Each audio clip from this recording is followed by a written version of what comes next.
నిజంగా ఈ వయసులో ఈ డిఫరెంట్ కైండ్ ఆఫ్ కష్టాలంటో నాకైతే అసలు అర్థం కావట్లేదు.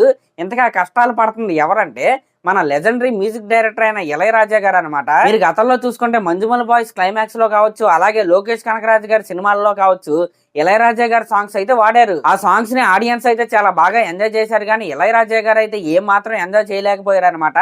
ఎందుకంటే ఆయనకున్న బాధ ఏంటంటే ఆయన సాంగ్స్ ని ఆయన పర్మిషన్ లేకుండా ఎవరికి ఇష్టం వచ్చినట్టు వాళ్ళైతే వాడేసుకుంటున్నారని ఆయన బాధ అనమాట.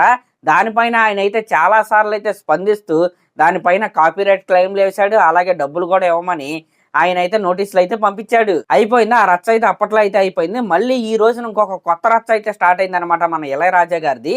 ఏంటంటే ఆయన అంతకుముందు నా పాటలు వాడొద్దు అని చెప్పినా సరే, అలాగే నోటీసులు పంపించినా సరే, మన గుడ్ బ్యాడ్ అగ్లీ సినిమా ఉంది కదా మన అజిత్ గారిది, ఆ సినిమాలో ఆయనకి సంబంధించిన 3 సాంగ్స్ అయితే వాడారంట. ఇప్పుడు ఇళయరాజా గారి పర్మిషన్ లేకుండా జీబీయూ సినిమాలో ఆయన సాంగ్స్ ని వాడినందుకు జీబీయూ ప్రొడ్యూసర్లు అయిన మైత్రి మూవీ మేకర్స్ వాళ్ళకి ఆయన అయితే నోటీసులు అయితే పంపించాడు. ఆ నోటీసులో ఏముందంటే సినిమాలో ఆయన పర్మిషన్ లేకుండా సాంగ్స్ వాడినందుకు 5 కోట్లు అయితే ఆయన అయితే డిమాండ్ చేశాడు. అలాగే విత్ ఇన్ 1 వీక్ లో సినిమాలో నుండి ఆ సాంగ్స్ అయితే తీసేయమన్నాడు. ఇంకా సినిమా టీం వాళ్ళు ఇళయరాజా గారికి అయితే క్షమాపణ అయితే చెప్పాలంట. ఈ రకమైన డిమాండ్స్ అయితే ఇళయరాజా గారు అయితే చేశారు. గతంలో కావచ్చు, ఇప్పుడు కావచ్చు, ఇళయరాజా గారిని సోషల్ మీడియా మొత్తం కూడా తెగ ట్రోల్ చేస్తున్నారు. ఎందుకంటే సినీ ఇండస్ట్రీలో ఇదంతా క్వైట్ కామన్ అనమాట. పాత సినిమాలలో హిట్ అయిన పాటలని కొత్త సినిమాలలో రిఫరెన్స్ గా పెట్టడం అనేది ఎప్పటి నుంచో వస్తున్న ప్రక్రియ అది.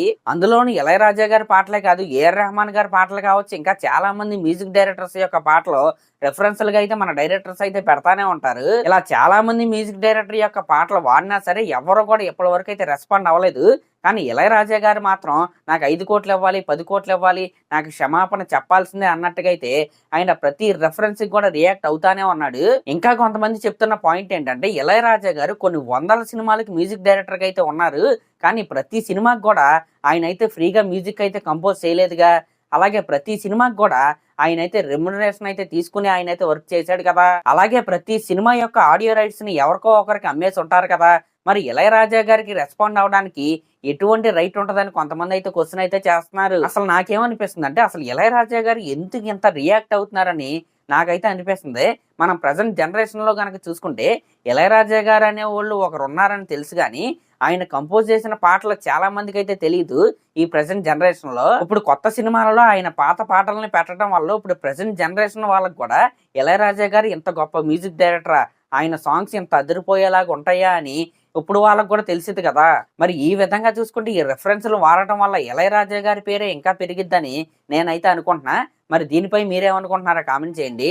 అలాగే లేటెస్ట్ సినిమా అప్డేట్స్ కోసం మన ఛానల్ అయితే సబ్స్క్రైబ్ చేసుకోండి. Thank you.